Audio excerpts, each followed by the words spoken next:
ಯಾವುದಕ್ಕೆ? ಯುದ್ಧಕ್ಕೆ. ಗದಾಯುದ್ಧಕ್ಕೆ. ಯಾರಲ್ಲಿ? ನಿನ್ನಲ್ಲಿ.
ನಿನ್ನಯ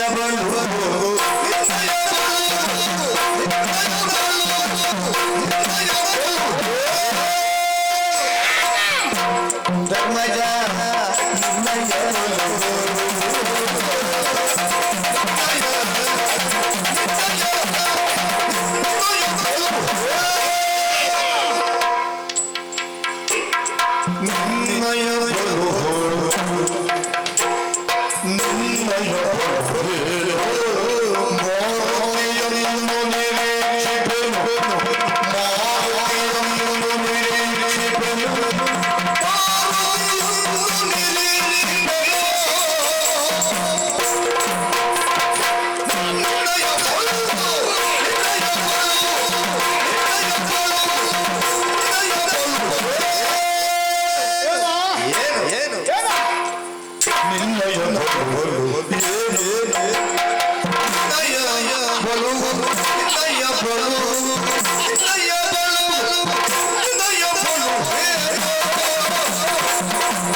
ಸಣ್ಣ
ಕಣ್ಣು ಬಾಯಲ್ಲಿ ಅದು ಎಷ್ಟು ದೊಡ್ಡ ಮಾತಾಡಿಬಿಟ್ಟಿಯೋ ಧರ್ಮನಂದನ.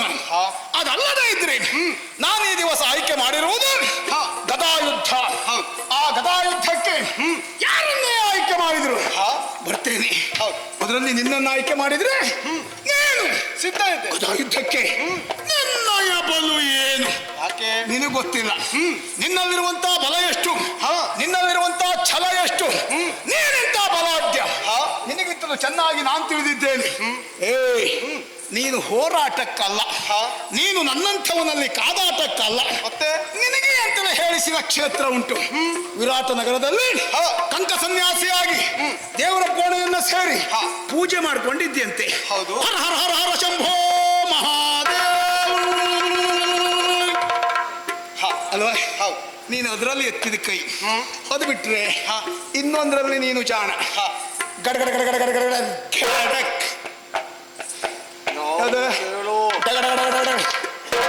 ಯಾವುದು ಕೇಳು, ಯಾವುದು ನೀ ಹೋಗದೆ ಇದ್ದದ್ದು ಅದ್ಯಾವ್ದು ಮತ್ಯಾವುದಲ್ಲ, ದ್ಯೋತ. ಆ ದ್ಯೋತದಲ್ಲಿ ನೀನು ನಿಷ್ಣಾತ. ಹೌದು. ಅದನ್ನು ಹೊರತುಪಡಿಸಿದ್ರೆ ಕದನ ಕೋಲಾಹಲಗಳಾದಂತಹ ಸುಯೋಧನನಲ್ಲಿ ನಿನ್ನಯ ಬಲು ಏನು ಸರಿ ನೀನಾಗ್ಲಿಕ್ಕಿಲ್ಲ. ಇನ್ನು ಅರ್ಜುನ ಪ್ರತಿ ಇಲ್ಲದ ಪ್ರತಾಪಿ. ಹೇ ಪ್ರಭು ಪ್ರತಾನಂದನ ಈಗಾಗಲೇ 10 ಹೆಸರುಗಳನ್ನು ಪಡೆದವ. ಅವನ ಬಗ್ಗೆ ನೀವೆಲ್ಲ ಬಹಳ ಹೆಮ್ಮೆ ತಾಳಿರಬಹುದು. ಅವನ ಬಗ್ಗೆ ಬಹಳಷ್ಟು ಹೇಳಿಕೊಳ್ಳಬಹುದು. ಹೇಳಿಕೊಂಡೇನ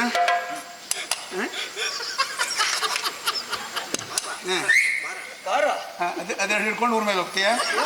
ನಿನ್ನೆಲ್ಲ ಯುದ್ಧ ಸಾಮರ್ಥ್ಯ ಉಂಟು. ಏ ಪ್ರಭು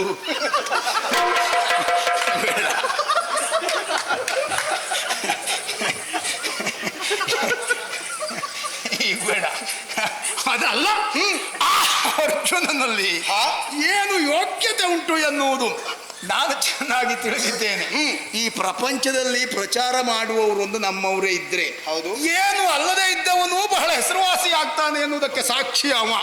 3 ಲೋಕದ ಗಂಡನ ಸರಿ, ಒಬ್ಳು ಹೆಂಡತಿಗೆ ಇನ್ನೂ ಪರಿಪೂರ್ಣ ಗಂಡ ಆಗಲಿಲ್ಲ. ಅಂಥವ 3 ಲೋಕದ ಗಂಡನಾಗುವುದಕ್ಕೆ ಹೇಗೆ ಸಾಧ್ಯ? ಹಾಗಂತ ಅವನಲ್ಲಿ ಯೋಗ್ಯತೆ ಇಲ್ವಾ? ಇದೆ. ಗದಾಯುದ್ಧಕ್ಕಲ್ಲ, ಬಿಲ್ಬಾಣ ಧರಿಸಿ ಯುದ್ಧ ಮಾಡುವುದಕ್ಕೆ. ಅದರಲ್ಲಿ ಅವನು ನಿಷ್ಣಾತ. ಹಾಗಂತ ಉಳಿದ ವಿಭಾಗದಲ್ಲಿಯೂ ಖ್ಯಾತಿ ಉಂಟವನಿಗೆ. ಅವರೆಲ್ಲ ಕೌರವನ ಎದುರುಗಡೆಯಲ್ಲಿ ಆಗ್ಲಿಕ್ಕೆ ಇಲ್ಲ. ಏನ್ ಮಾಡುವುದಪ್ಪ, ಪ್ರಸಂಗ ಹೇಗೆ ಮುಗಿಸುವುದು ಅಂತ ಕಂಗಾಲಾಗಿ ಹೋದ್ಯಾ? ನಾನು ದಾರಿ ತೋರಿಸ್ತೇನೆ. ನೀವಿದ್ದವರು 5 ಜನ. ಹೌದು. ನಾನು ಬೇಡ ಅಂತ ಬಿಟ್ಟದ್ದು ಎಷ್ಟು ಜನರನ್ನ? ಹಾಗಾದ್ರೆ ಮತ್ತೊಬ್ಬ ಇಲ್ವಾ? ಇದ್ದಾನೆ ಅಲ್ವಾ? ಒಬ್ಬಾತ ಇದ್ದಾನೆ, ನನಗೆ ಸಮದಂಡಿಯಾಗಿ ಹೋರಾಟವನ್ನು ನಡೆಸುವವ. ಅವನಿಗೂ ನಮಗೂ ಬಹಳ ವರ್ಷದ ಸ್ನೇಹ, ಅವನಿಗೂ ನಮಗೂ ಬಹಳ ವರ್ಷದ ಒಡನಾಟ. ಅವನ ಹೆಸರು ಕೇಳಿದ್ರೆ ನಮಗೆ ತಡ್ಕೊಳ್ಳಿಕ್ಕಾಗುವುದಿಲ್ಲ, ಅವನಿಗೂ ನಮ್ಮ ಹೆಸರು ಕೇಳಿದ್ರೆ ತಡ್ಕೊಳ್ಳಿಕ್ಕಾಗುವುದಿಲ್ಲ. ನಮ್ಮಿಬ್ಬರ ಸ್ನೇಹದ ಬಗ್ಗೆ ಸರಿಯಾದ ಉದಾಹರಣೆ ಬೇಕಾ? ನಮ್ಮಿಬ್ಬರ ಹೆಸರಿಗೆ ಅಕ್ಕಿ ಹಾಕಿದ್ರೆ ಅಕ್ಕಿ ಬೇಯುವುದೇ ಇಲ್ಲ. ಅಂತ ಗಾಢ ಸ್ನೇಹಿತ. ನಾನು ಆಯ್ಕೆ ಮಾಡುವ ಅವ